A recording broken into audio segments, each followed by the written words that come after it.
Hola compañeros y compañeras, muy buenos días, bienvenidos a los que están aquí y a los que nos se integrarán durante la clase o nos van a ver después en el video que se suba a YouTube. El día de hoy, hola, perdón, ¿cómo están?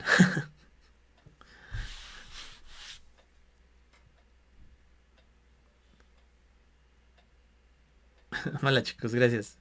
Hola compañera, gracias. Se me olvida, perdón, estoy acostumbrado a seguirme de corrido. Bueno, el día de hoy vamos a ver esta parte donde nos habíamos quedado con Maximiliano y también vamos a avanzar un poco más hacia Benito Juárez. Nada más déjenme ver cómo era esto para compartir esta. Ok. Ajá. Y ahora nada más la hago grande. Listo. Perfecto. Ok. Nos habíamos quedado con que al final Estados Unidos termina apoyando a Juárez y esto hace que todos aquellos que apoyaban a Maximiliano pues se enfrenten contra un enemigo que es muy poderoso, que es Estados Unidos, que le da armas, dinero a Juárez, y con eso Juárez regresa, ¿no? De ese viaje que había emprendido, que habíamos determinado que la historia lo denomina la República Errante. Y regresa a Ciudad de México y toma la ciudad y entra victorioso, y con ello se anula este intento de monarquía en el país. No les quiero hablar más de Maximiliano porque una de las tareas que les dejé, o mejor dicho, la tarea que les dejé para el día viernes es precisamente que vean un video sobre Maximiliano de Habsburgo, que ya revisé y si es por parte de la UNAM, entonces está bastante bien hecho. No es, o sea, está bastante bien hecho, o sea, no es solo como que personas hablando, sino más bien es como una narrativa, o como una novela muy corta, ¿no? Dura una hora, pero me parece que el video señala cosas muy muy interesantes. Véanlo, les voy a dejar la segunda hora de clase para que lo hagan. Y la tarea o la evidencia de la tarea es una infografía. Hagan una infografía destacando 7 puntos que les parezcan interesantes de la vida de Maximiliano o de Maximiliano como tal o de ese periodo. Utilicen el software que quieren. A veces pienso yo que es muy fácil hacerlo con Canva, o hay muchas inteligencias artificiales hoy en día que también pueden generarlo. O si no dominan ninguno de estos softwares, bueno, la pueden hacer en PowerPoint. Y si de plano no, lo pueden hacer a mano y le toman una foto, ¿no? O sea, pero el chiste es que traten de desarrollar su creatividad y sus habilidades, en este caso por medio de una infografía. ¿Queda claro esa parte? Va. Eh, bueno, después les platicaré otra cosa dependiendo de cómo vayan evolucionando la situación estos días, ¿no? Vamos a centrarnos en esta parte de Juárez. En esta época en la que Juárez es presidente, se va porque Maximiliano llega, regresa porque en realidad sí es el presidente constitucional y es una historia medio rara, el video lo va a explicar mejor. No existe la figura de la no reelección, es decir, en ese tiempo en el país todavía es bastante común el, el que un gobernante se pueda reelegir varias veces. Precisamente por eso Santana anteriormente había podido volver a ser presidente. Y entonces es algo que va a estar presente en la historia de México durante mucho tiempo. Juárez logra reelegirse, pero Juárez tiene un gran opositor que, aunque está de acuerdo con la República y la idea de democracia, no está del todo de acuerdo con lo que Juárez hace. Y ese opositor no es otro que Díaz, ¿no? Porfirio Díaz. Y Porfirio Díaz promulga un plan, es decir, un decreto, un acta, en el cual desconoce a Juárez como presidente. Y no solo eso, sino que establece que no debería de haber una reelección, ¿no? O sea, que la reelección no puede ser indefinida. La idea de México surrealista siempre se va a hacer presente cuando vemos cosas como esta, ¿no? Cuando vemos que el país se esfuerza de verdad por tener las cosas más extrañas. Y una es esta, o sea, sabemos todos, aunque lo vamos a ver más adelante, que Porfirio Díaz, sin lugar a dudas, es probablemente la persona que más veces se reeligió, ¿no? En la historia de nuestro país sí, y uno de los que más veces se reeligió en la historia del mundo probablemente también. Y sin embargo, el mensaje original de Porfirio Díaz era no a la reelección indefinida. Díaz definitivamente iba a tomar las armas e iba a ir contra Juárez y muy probablemente lo hubiera derrotado porque Díaz era un militar condecorado, famoso. Díaz participa, ¿no?, en esta escena que se ve aquí al fondo, que es la intervención francesa, y se había convertido en el héroe del pueblo, ¿no? No solo porque él estuvo ahí en la defensa de la ciudad, de una de las batallas más famosas que México ha ganado. Cabe mencionar que después perdió la guerra en realidad, pero bueno. Eh, Cuentan, ¿no? Este es un rumor, que Porfirio Díaz estaba cerca ya de entregar la ciudad y de convencer a los demás generales que estaban en la ciudad de rendirse ante el ejército francés, cuando uno de los cañones que disparan los franceses estalla muy cerca de Díaz y lo tira del caballo, ¿no? Y al tirarlo del caballo, Díaz se ve que su traje está manchado de la suciedad de la batalla y se enoja mucho por a que ese traje se le ensuciara. Y decide arremeter, así se va con la espada, ¿no? Todo loco contra los franceses. Y los franceses no esperaban un ataque frontal, ¿no? Entonces esto fue lo que los sorprende y ganan esa batalla, ¿no? En Puebla.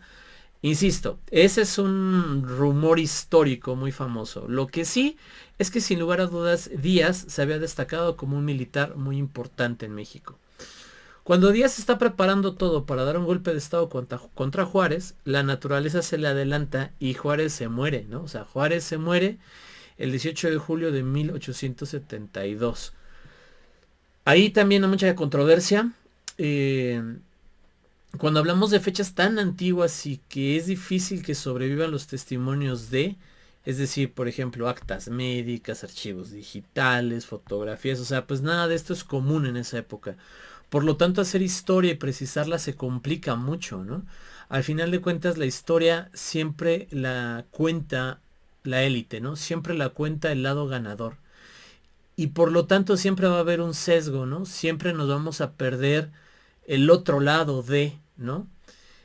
Y cuando la cuenta el lado ganador, pues muchas veces resalta cosas que quizás exageran, tanto para bien como para mal, tanto de ellos como buenos como de los otros de los enemigos. Entonces, a veces es raro poder precisar ciertas cosas. Y una de esas cosas raras, sin lugar a dudas, es la muerte de Juárez.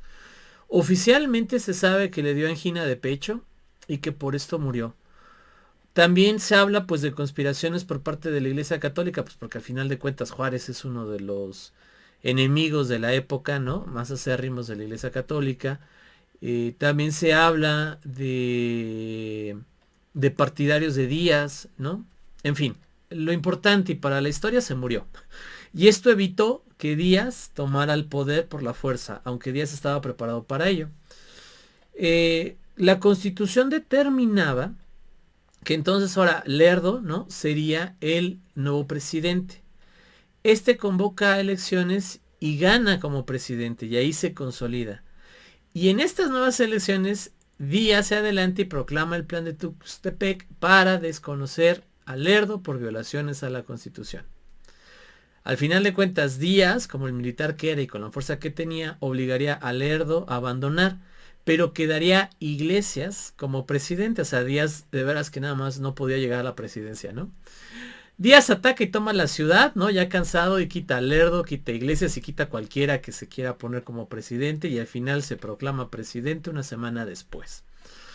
Yo sé que si esto lo vemos hoy, ¿qué les parece esa historia que les he platicado? A ver, cuéntenme rápido su opinión. ¿Quién me dice algo?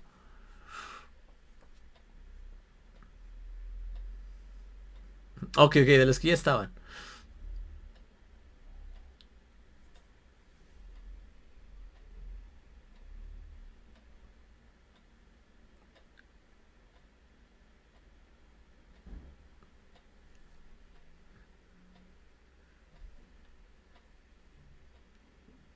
Ajá. Juárez primero, ¿no?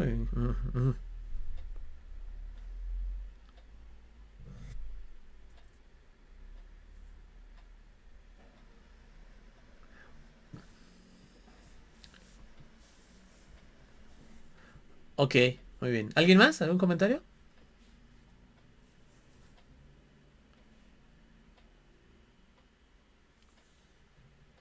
¿no? Bueno, miren, retomo esta última parte. Cuando Juárez se reelige, Díaz lo quiere quitar porque no está de acuerdo con la reelección. Se muere Juárez. El vicepresidente, según la Constitución, era Lerdo. Lerdo sube como presidente y la Constitución lo obliga a convocar elecciones. Convoca elecciones y gana Lerdo. Y Díaz lo desconoce como presidente y le ataca y le achaca haber violado la Constitución.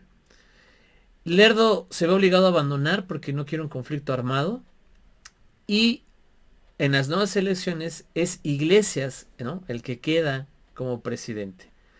Y ahí Díaz ya decide de verdad no hacer nada más que irse a las armas muy rápido en un ataque relámpago y tomar Ciudad de México y proclamarse presidente. O sea, Díaz llega al poder por la fuerza.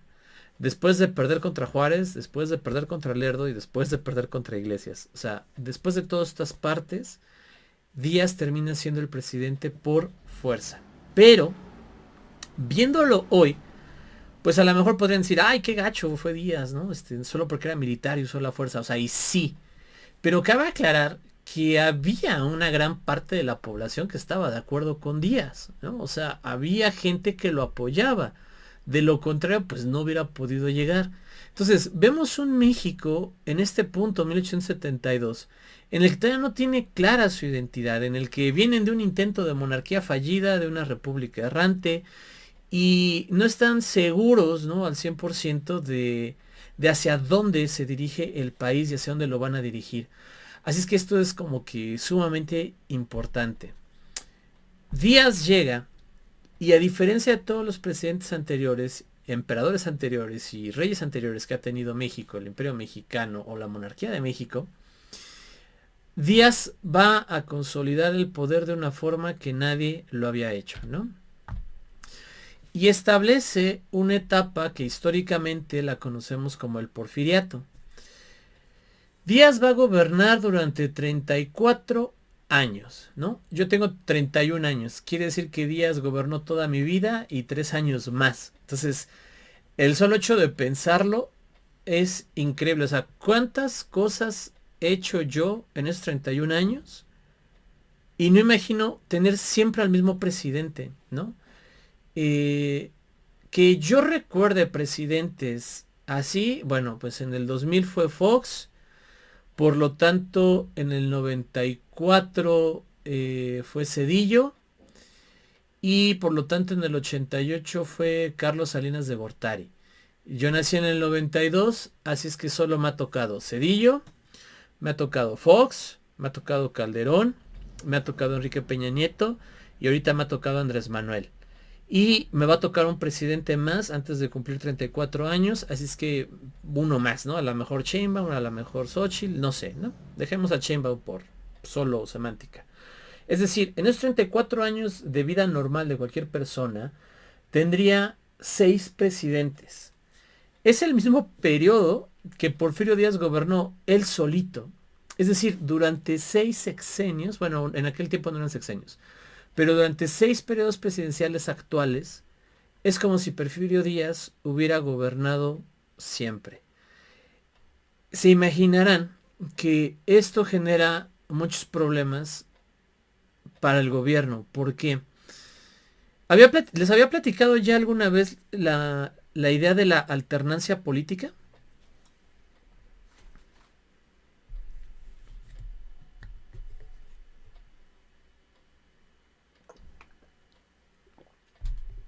Ok, miren, más allá de la ideología política que ustedes tengan, estén formando, quieran formar, desde un punto de vista neutral y del estudio de la ciencia política, al final de cuentas la política es el estudio del poder, ¿no? Y de las relaciones del poder. Espérenme. Admitir. Hola Miguel, ¿cómo está? No, no se preocupe. ¿No pudo entrar con su cuenta normal? Ay, qué raro, qué bueno. Bueno, al rato lo checo, pero bienvenido. Si no, si lo que se perdió puede ver el video. Retomo la clase. La estamos viendo el porfiriato, pero estamos viendo que Porfirio Díaz gobernó durante 34 años. Yo hago la aclaración de que esos 34 años en nuestro tiempo equivaldrían a 6 presidentes y que el hecho de que él solito haya gobernado durante este tiempo eh, va en contra de la idea de alternancia, ¿no? O sea, va en contra de la idea de la alternancia. Ahora, ¿qué es la alternancia? Bueno, para hablar de la alternancia es necesario hablar primero un poco de las relaciones de poder y para hablar de las relaciones de poder del poder. El poder, en manera sencilla, es la capacidad que tiene una persona X, o sea, una persona, un gobierno, lo que sea, una entidad, para que los demás hagan lo que esa entidad quiere, lo que esa persona quiere, ¿no? Eso es el poder, la capacidad que ejerce una persona, una institución sobre los demás para que hagan lo que la institución o la persona quiere. ¿Qué son las relaciones de poder? Partiendo del supuesto de que no existe una supraentidad que pueda ordenar a todos a hacer algo, sino que hay distintas entidades y personas. Estas personas mezclan sus poderes, sus capacidades de dirigir, de mandar, de guiar, y busca una ponerse sobre otra. A eso llamamos relaciones de poder. Ahora, en un aspecto de ciencia política, existen tres grandes esferas, ¿no? La esfera, voy a dejar de compartir porque necesito que mi mímica se vea más grande. Ay, espérenme. Así. Existen tres grandes esferas. En una macroesfera, ¿no? Que sería la sociedad, se parten en tres. La primera esfera sería la esfera de lo económico. Aquí están los grandes empresarios, o sea, no los pequeños empresarios, con todo respeto, los grandes empresarios, los que tienen multinacionales, empresas en varios lados, o sea, el 1% de la población está aquí. Luego, la esfera de lo político, que es un poquito más grande, que son todos aquellos que tienen un cargo político que realmente les permite tener poder, ¿no? O sea, no cualquiera que está en una oficina de gobierno y no cualquiera que está afiliado a cualquier partido político puede decir que pertenece a la esfera de lo político. Eso no es cierto. Estamos hablando, por ejemplo, de cargos de presidente municipal hacia arriba, de secretarios, ¿no? A lo mejor de subdirectores o de directores hacia arriba. Los demás no. O sea, qué bueno que trabajen en gobierno, se les agradece mucho trabajo, pero no los podemos considerar dentro de la esfera del poder política porque no tienen poder al interior realmente, ¿no? O sea, el secretario, ¿no? O el subsecretario sí pueden imponer las condiciones que desean a los demás y sí pueden crear una narrativa, ¿no? Y decir, no, lo que sucedió fue esto, lo que pasó en realidad es aquello, ¿no? Y es una idea que tratan de implementar a todos. De ahí hacia arriba, ellos son los que tienen poder en el sentido de lo político. Y por último, dentro de esa gran esfera está la esfera de lo social, que es la más grande y es muy sencillo. Si tú no entras en el 1% más rico y tú no entras en la esfera de lo político, entonces eres de la esfera de lo social. Bien. ¿Qué busca la planeación y el desarrollo regional? ¿Eso alguna vez se los han dicho, se lo han preguntado? ¿Qué busca planeación y desarrollo regional?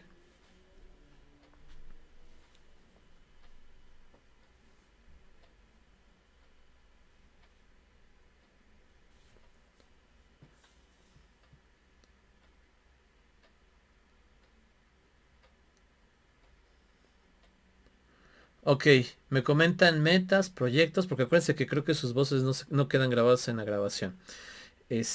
Metas, proyectos, objetivos, estrategias. Sí. Y de manera general, ¿quién me podría decir cuál sería un objetivo, una meta, una estrategia? O sea, en términos muy generales, que se pudiera homogenizar. Ajá.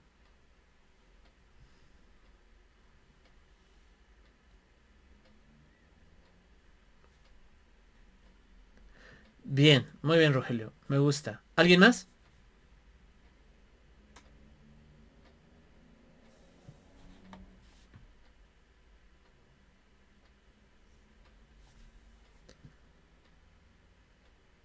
¿No? Bueno.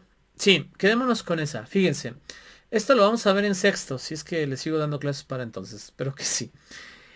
La idea de desarrollo, si ustedes lo quieren ver de manera muy general, tienen que pensar en una línea del tiempo que es continua, o sea, es decir, es difícil establecer un inicio y no se puede establecer un final, ¿no? O sea, es una línea. Esa línea tiene aquí en un inicio un estado indeseable, o sea, estado de una situación, no de un gobierno, ¿no? O sea, un estado indeseable y tiene acá lo deseable. La línea tiene estos dos extremos. Desarrollo sería pasar de lo indeseable a lo deseable, ¿va? O sea, esa es la idea de desarrollo. A lo largo de un continuum, la línea, pasar de un escenario no deseable a un escenario deseable. Entonces, la idea de desarrollo, en términos bien generales, tiene por un lado la pobreza y la escasez, y del otro lado la abundancia y el bienestar, de lo que sea. O sea, yo soy el primero que siempre dice que no hay generalidades, pero bueno, a manera de lección educativa, esto se puede decir así. Siempre estará la escasez y lo pobre acá, y siempre estará la abundancia y la riqueza acá. O sea, esa es la idea de desarrollo, pero no lo vean solo en términos económicos, sino todo. Una nutrición pobre, una buena nutrición. Un desarrollo físico pobre, un desarrollo físico bueno. Un desarrollo intelectual pobre, un desarrollo intelectual rico. O sea, esa es la idea.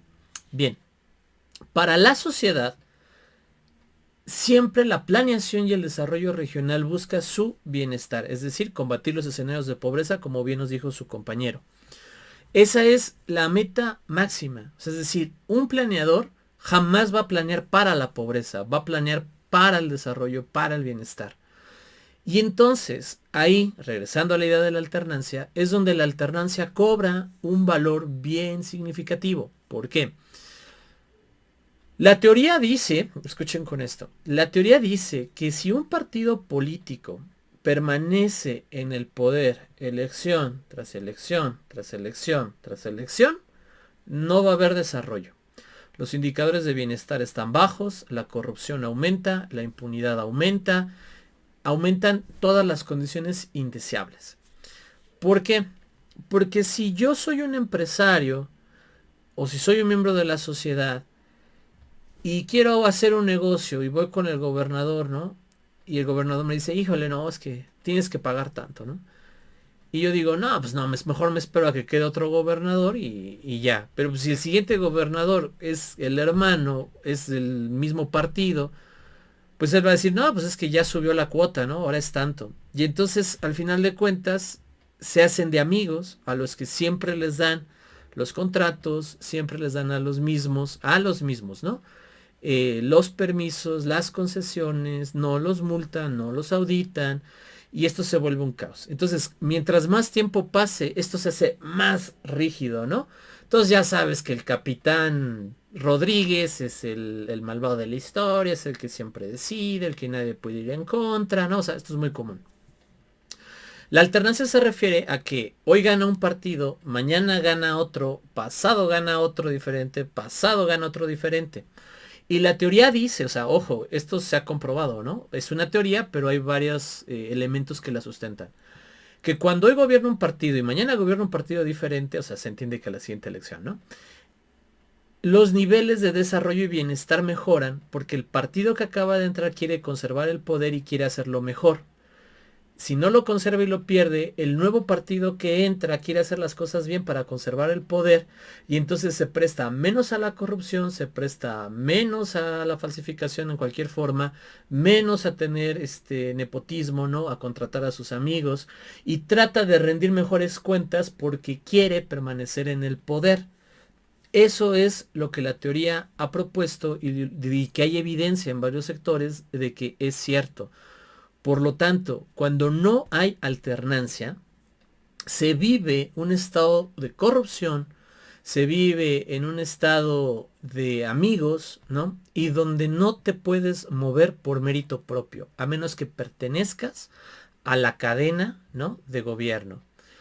Profe, cuando entra un nuevo partido, entonces ese partido no le da contratos a sus amigos. No, no quiere decir eso. Cuando entra un nuevo partido, muy seguramente este partido le dé contrato a sus amigos, pero no son los mismos amigos de antes.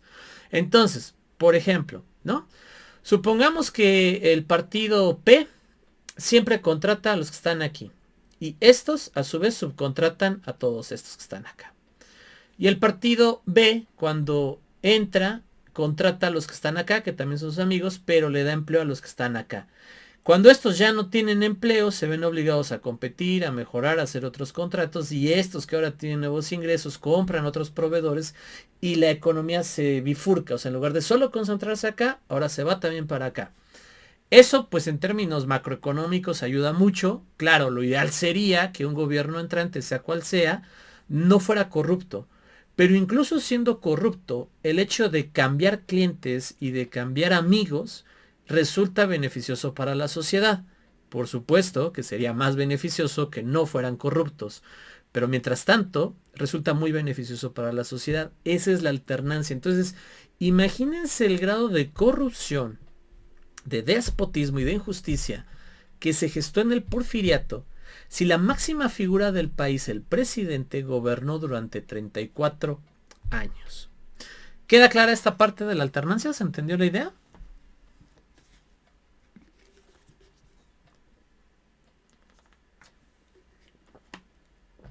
Va. Bueno, vamos a continuar otro poquito con la clase. Un segundo. Ajá. Ahí. Definitivamente he perdido muchas habilidades digitales, perdónenme. Y retomamos. Ahora, al final de cuentas, hay poderes muy claros en una sociedad. Es decir, esta idea de la capacidad de hacer que los demás hagan lo que yo quiero reside solo en manos de muy pocos. Por ejemplo, un sindicato puede presionar a sus sindicalizados para que hagan X o Y situación, porque sabe que al final de cuentas, si no lo hacen, lo sacan del sindicato y les quitan los beneficios, ¿no? Una empresa puede presionar a sus trabajadores, porque al final de cuentas, si no cumplen lo que la empresa quiere, los despiden y los boletinan y no les dan carta de recomendación, y para que los vuelvan a contratar es difícil. Ojo, ambas prácticas están mal, pero ambas prácticas tristemente se dan en la realidad y en la cotidianidad. Esas son verdaderas relaciones de poder. Una mamá puede decirle a la mejor a su hijo que si no alza su cuarto le castiga la computadora o el celular. Hay poder, la mamá lo puede hacer, literal. O sea, si el niño se opone así, que hace un berrinche, la mamá llega y le arranca el celular de las manos y se lo quita. Tiene la fuerza para hacerlo. Pero, por ejemplo, no puede llegar, solo es un ejemplo, un niño chiquito que yo no conozco y yo estoy comiéndome una paleta y decirme, dame tu paleta, ¿no? Y yo, pues, decir, no. Y dame tu paleta o te pego, ¿no? Pero muy chiquito, o sea. Y le digo, no. Y que quiera como que darme un golpe, o sea, pues me voy a reír, ¿no? Porque yo lo puedo patear y definitivamente el niño va a perder, ¿no? Ahora, si el niño trae un arma, pues la relación de poder se cambia, ¿no? A eso voy. Las relaciones de poder cambian muy rápido. Por ejemplo, nada impediría que un grupo se levantara contra un profesor y lo agarraran a golpes, ¿no? Solo lo impide las normas morales, la ética de cada uno, ¿no? Ante una discusión, claro, o algo así. Pero si el profesor, ¿no? Saca un cuchillo, aunque los otros sean más, la relación de poder cambió, ¿no? Porque ahora tiene la capacidad de hacerles un daño real. Pero si entre los alumnos alguien saca un machete, ¿no? Otra vez se envalontenan y dicen, no, pues está de nuestro lado. Pero si el profesor agarra y saca una escopeta, ¿no? Como que otra vez la relación de poder cambió. O sea, el ejemplo es muy, muy sencillo, ¿no? Muy burdo también. Perdónenme, pero solo quiero enfatizar ahí la relación de poder. Bueno, pues Porfirio era la escopeta, ¿no? Porfirio contaba con el apoyo de muchos militares que no solo lo apreciaban, sino lo admiraban. Y esos militares a su vez eran reconocidos por muchos de sus soldados que obedecían ciegamente lo que esos militares, jefes militares decían. Y por lo tanto, los militares que no estaban de acuerdo con Porfirio Díaz sabían que eran muy pocos y que si quería Porfirio Díaz los eliminaba y los mataban a todos. Así que terminaban obedeciendo lo que Porfirio Díaz quería. Esto va a ser así durante los 34 años que gobernó. Ahora, no obstante esta situación, y que el ejército al final de cuentas es el que tiene una fuerza de coerción increíble. O sea, si el ejército se organiza, literal toma una ciudad. Y nadie al interior de una ciudad tendría a lo mejor la capacidad de oponérseles, ¿no?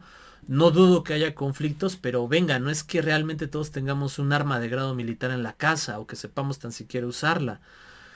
El ejército es una fuerza muy peligrosa con la que no te debes de llevar mal y con la que tienes que tener contrapesos. Por eso los mandos militares están divididos, por eso hay regimientos, un sectorizado, porque divididos la fuerza se resta. Si un general se levanta, los otros van y lo atacan y las relaciones de poder se equilibran. Pero si hay un solo general al que todos sigan, ese general es terriblemente poderoso. Díaz es ese general. Ahora, no con esto quiere decir que Díaz fuera un tirano, despótico, sádico, loco. No. O sea, aquí hay otro personaje de la historia con claros oscuros. Es decir, unas cosas bien buenas y bien interesantes que tú dices, ¿cómo nos hacen falta hoy en día? Y otras cosas que tú dices, ¿cómo es posible que la misma persona haya hecho esto? Pero al final de cuentas es una persona más, como todos nosotros. Y si bien es cierto que a medida que vamos creciendo nuestro carácter, nuestra personalidad se perfila, se adecúa, se asiente, etcétera, etcétera, también es cierto que ante la falta de inteligencia emocional, hay personas que tienen dualidades muy feas, ¿no? Pueden ser un padre muy amoroso en casa, ¿no? Tratar muy bien a sus hijos y a la vez ser un esposo muy violento, ¿no? Y tú dices, o sea, ¿cómo es posible que estas dos cosas embonen?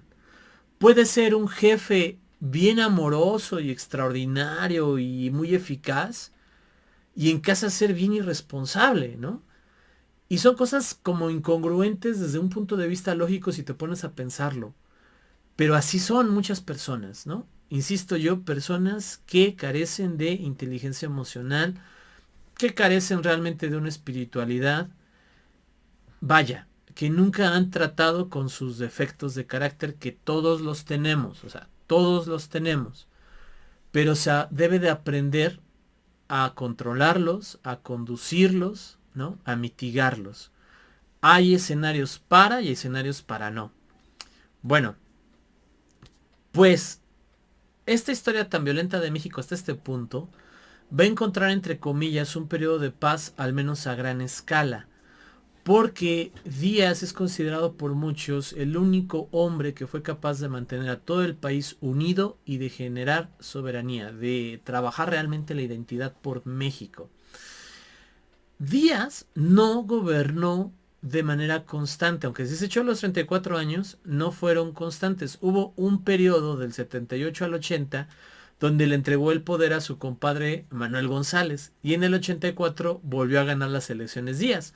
Recuerden que el lema de Díaz era no una reelección consecutiva, ¿no? O sea, no quería que Juárez se reeligiera consecutivamente. Díaz respeta su propia idea al inicio, ¿no?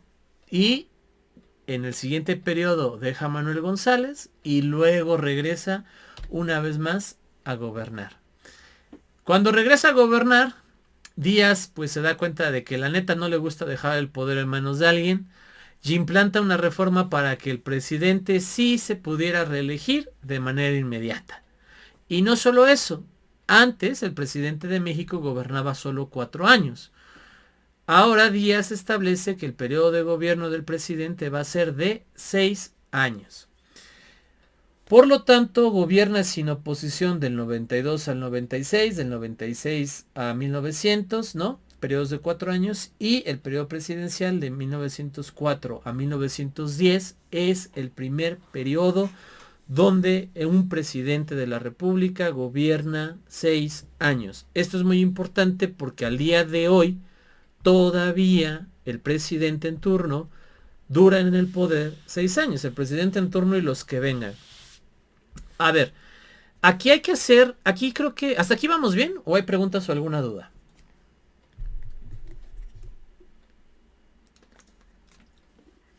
Va.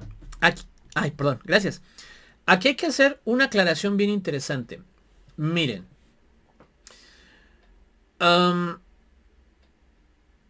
¿Les he platicado de la ética del trabajo y de la estética del consumo?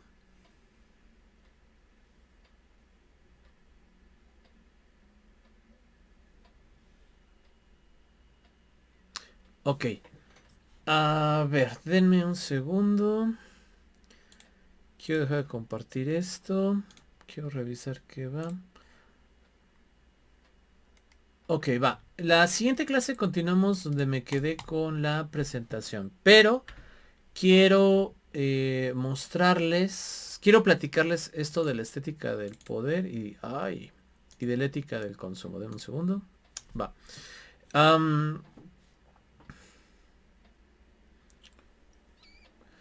El mundo ha evolucionado muy rápido en los últimos años, ¿va? A un punto descomunal. Si nosotros pudiéramos ver, de hecho, sí existe esta idea. A ver, denme un segundo. Denme un segundo, aquí estoy, aquí estoy, aquí estoy. Ok, me la abre acá, la quiero acá. Línea.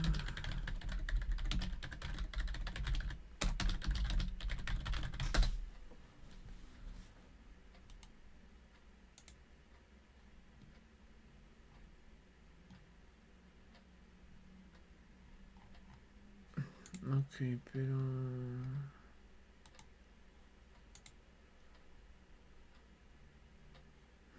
qué interesante.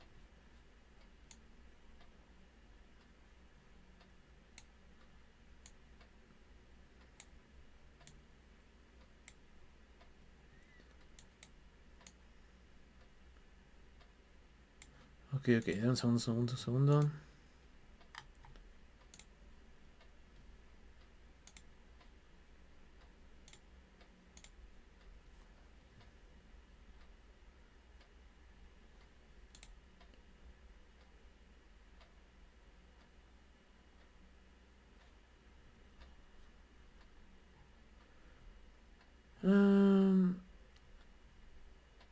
Ok. Es que no lo encontré como tal.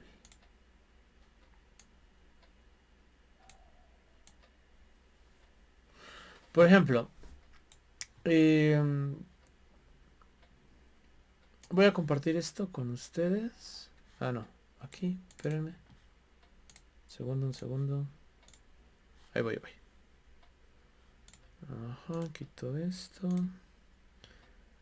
Y pongo esta.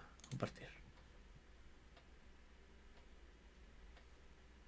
Va. Ahora déjenme ver si le puedo hacer un poco de zoom. Sí. Esta es una línea del tiempo medio cortada, no la había visto. No sé si está exacta, solo quiero enfatizar una idea, ¿va? La humanidad tiene un montón de años, ¿no? Así, un montón. No, no podemos precisar bien cuánto, déjenme de tarea ese dato. Pero al menos sabemos que antes de Cristo hay cuando menos, 10.000 años de historia humana. Que ya hay vestigios claros, ¿no? Del Homo sapiens, sapiens, 10.000 años antes de Cristo. Eso quiere decir que si el tiempo fuera cronológico es seguido, o sea que si no tuviéramos esa división del año cero, tendríamos en realidad 12.023 años. ¿Va? 12.023 años. Bueno, si a eso le restamos, ¿no? 1876, ¿no? Entonces, a ver, déjenme hacer aquí el cálculo rápido. 2023 menos 1000, ¿qué dije? 1876. Ay, 147 años. Es decir, en esos 12.023 años de historia humana como la conocemos actualmente, solo tenemos casi 700 años, 800 años con teléfono, ¿no? No, me equivoqué. A ver, espérenme. Va de nuevo. 2023 menos 1876. Perdón, solo tenemos 147 años de que se inventó la telefonía. Entonces, ustedes comparen 12.000 años, casi 12.196, 90 y algo años, sin telefonía, y solo llevamos casi 150 años con telefonía. La televisión a color se inventó en 1940. Quiere decir que tenemos 83 años de la televisión a color. Pero por lo tanto la humanidad pasó 11.940 años sin televisión, ¿va? Y así, ¿no? El DVD en el 95. Fíjense, el internet se inventa en 1985, pero se socializa más o menos por el 2000, ¿no? Acceso a internet por red eléctrica.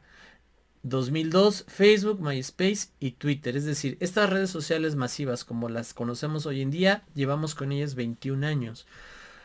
Pasamos una vez más 12.000 años sin esas tecnologías. Y hoy en día pensamos que la vida siempre ha sido así, pero no. Cuando no había televisión, cuando no había Facebook, cuando no había internet, el mundo era drásticamente diferente. Cuando el modo de producción no era capitalista, no había las mismas ansiedades, las mismas preocupaciones y la misma percepción de las cosas. Eso se los quiero dejar ahí como comentario general de la clase.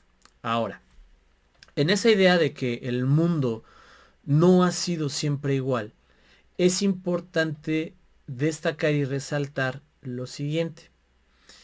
Cuando el capitalismo comienza, antes de que exista estas grandes revoluciones tecnológicas donde una máquina te hace galletas coreanas 100 en 2 minutos, todo recaía en la habilidad de las personas. A esto se le va a llamar ética de trabajo. Espero que estén apuntando por ahí. Ética de trabajo. Es decir, una persona adquiría un rol y un estatus en la sociedad dependiendo de qué tan bien trabajara y de qué tan complicado fuera su trabajo y de qué tan importante fuera su trabajo. Por eso en las sociedades de los 1900, ¿no?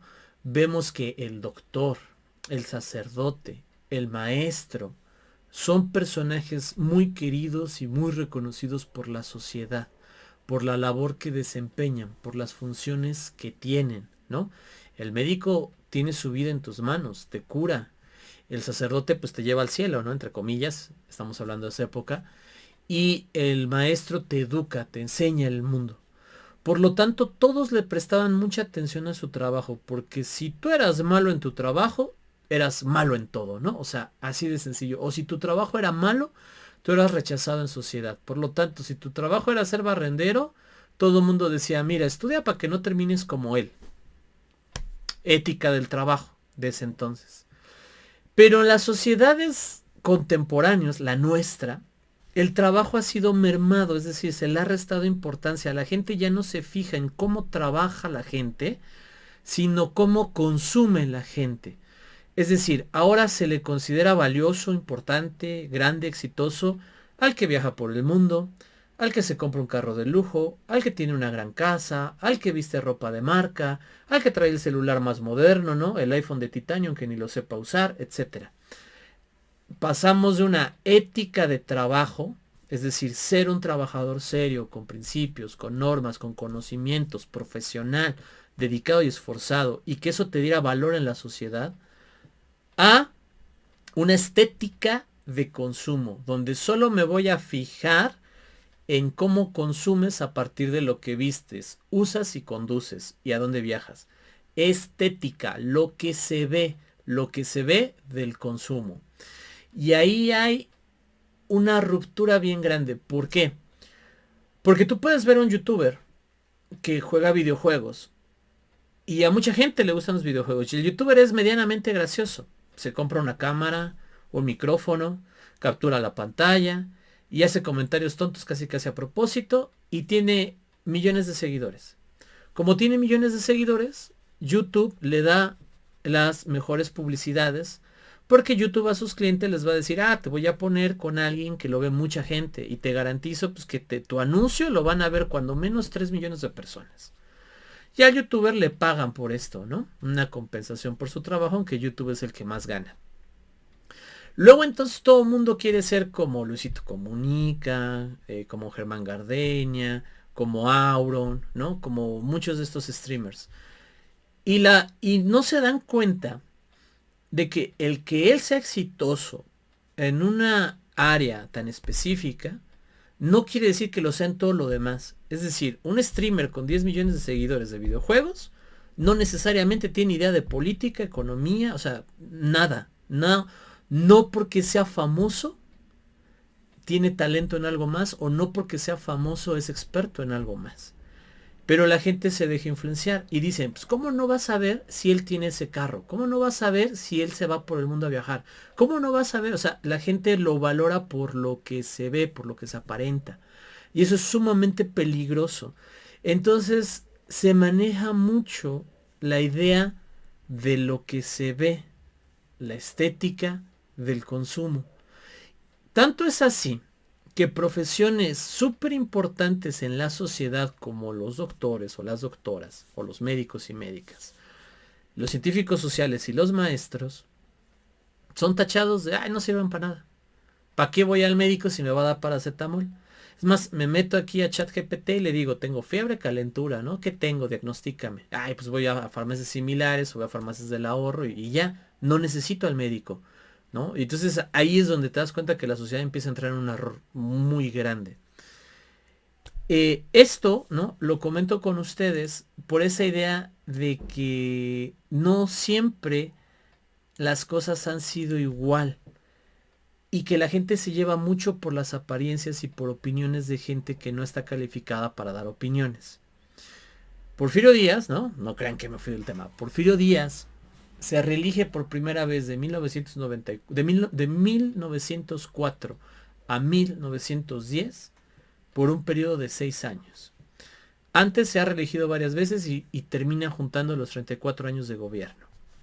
Cuando Andrés Manuel llegó al poder, muchos dijeron, no, se va a perpetuar, va a ser un tirano, yo mejor me voy del país antes de que se haga una dictadura. Con todo respeto, gente muy estúpida. ¿Por qué? Porque, o sea, con todo respeto para el presidente, dista un montón de ser Porfirio Díaz, ¿no? Andrés Manuel no tiene en su poder a todos los gremios de la sociedad, a la parte económica, a la parte militar, a la parte política y a la parte social. O sea, no los tiene a todos. Sí, tiene una gran parte de la sociedad, una parte muy importante que al final de cuentas es quien vota.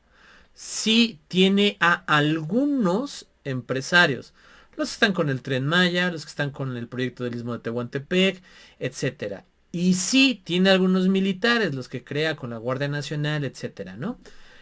Pero no a todos.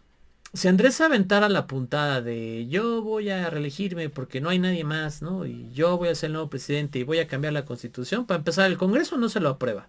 Ni siquiera los de Morena lo aprobarían, ¿no? Porque ellos tienen sus propios intereses, ellos quieren ser presidente algún día. No van a aprobar algo que les perjudica en un futuro. Y como lo dejé claro antes con la alternancia, tener al mismo partido en el poder mucho tiempo es malo, tener a la misma persona en el poder es aún peor, entonces no lo van a hacer. Y dos, supongamos que agarra la Guardia Nacional y quiere enfrentarse a todos, o sea, no le alcanza la fuerza, el resto del ejército no está con él. Entonces no, entonces cuando yo digo esto de que le prestó el poder a su compadre Manuel, y ahora Sheinbaum, ¿no? Parece ser que va a ser bueno, más bien es la elegida para tomar la batuta de la presidencia en 2024. Mucha gente va a decir, no, es que va a probar que se puedan reelegir los presidentes y Andrés Manuel es el que se va a reelegir. O sea, no porque los tiempos son muy diferentes. Hoy en día las relaciones de poder, eh, aunque no son flexibles, son más flexibles que antes y cambian muy rápido. Así que son otros tiempos. Con eso terminó la clase. Tengan mucho cuidado con la estética del consumo. Si ustedes me preguntan a mí, Sobre qué acciones específicas hacer para el cambio climático, mi opinión no vale nada porque yo no soy especialista en cambio climático. O sea, soy doctor en ciencias sociales, pero mi área de énfasis no es el cambio climático. Así es que no, por mucho que soy doctor, no tengo esos estudios tan específicos. Así es que ahí mi opinión no vale. Si ustedes me preguntan de participación ciudadana, de movilidad social, a la mejor de alternancia, o de otros aspectos en cuanto a planeación y desarrollo regional, seguramente sí, mi opinión es importante porque son temas que a lo largo de las tesis que he hecho y de los trabajos yo he profundizado, he leído mucho al respecto, conozco muchas perspectivas, he manejado muchos indicadores y entonces sí les puedo dar una opinión más cercana a la realidad. Esto pasa con todo. Que yo sea doctor en ciencias sociales no me hace mecánico, panadero, agricultor, especialista en audiovisual, o sea, no, son cosas separadas, ¿no?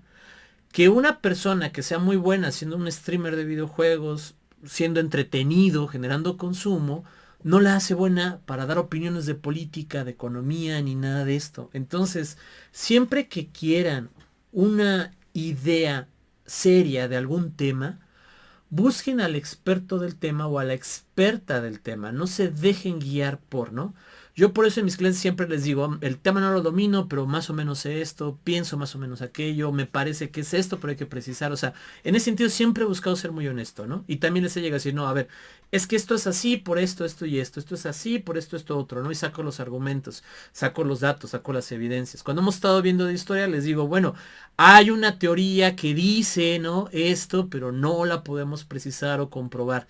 Es un rumor muy fuerte que pasa esto, pero no se puede comprobar. O sea, siempre he sido muy enfático con eso.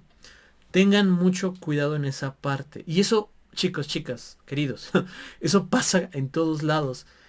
Antes, la estética del trabajo, los periodistas eran muy serios, buscaban la información de verdad, sacar los complots, informar a la población, decirle lo que estaba pasando.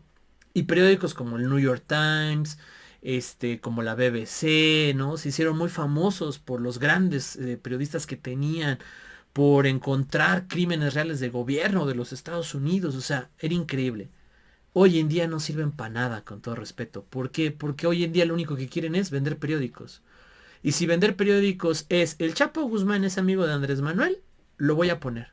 Y lo voy a poner así en grande. El Chapo Guzmán es amigo de Andrés Manuel. Y luego en chiquitito voy a decir, bueno, podría ser su amigo, porque no, o sea, pero nadie lee lo chiquito. Y todos se van a quedar con el encabezado. Y esa es una práctica nefasta de muchos medios de comunicación, desde los más chicos hasta los más grandes. Mucho cuidado con las noticias. ¿Sirven? Sí, nos pueden dar una orientación. Pero hoy en día Wikipedia es más fiel que cualquier página de noticias, ¿no? Hay un estudio serio, científico, que revisó la credibilidad respecto a las fake news del New York Times. El New York Times es probablemente el periódico más famoso del mundo. Es de Nueva York el diario, pero se escribe en un montón de idiomas porque todo el mundo lo lee, ¿no? O sea, hoy en día es un diario internacional, pero bueno, el New York Times es el más famoso. Se estableció que el New York Times tenía un porcentaje alto de noticias falsas. Lo voy a buscar para no fallarles. Pero era alto, o sea, altísimo. Creo que como por el 30 o el 40% de sus datos eran falsos, estaban falseados, ¿no? O sea, no decían la verdad completamente. Si ese periódico, que no cualquiera escribe ahí, que no tocan cualquier tema y que seguramente tienen de los recursos más poderosos para poner a cualquier persona en cualquier parte del mundo, miente, con todo respeto, sin faltarle a la ética del Sol de Hidalgo, de Milenio y de etcétera, cabe dudar de que estos periódicos no nos mientan. Cabe dudar que las páginas como Pachuca Informa, ¿no? etcétera, de Facebook, no mientan. A lo mejor no a propósito, porque eso también puede ser, sino porque no pueden comprobar y acceder realmente a sus fuentes de información. Cuidado con las noticias, cuidado con lo que se ve. La estética de consumo es muy peligrosa, hace mucho daño a la sociedad, genera líderes en personas que no están capacitadas para hacerlo y genera opinión en personas que no deberían de emitir su opinión en algunos temas porque los desconocen por completo. Vamos a dejarlo hasta aquí. ¿Dudas, preguntas, comentarios?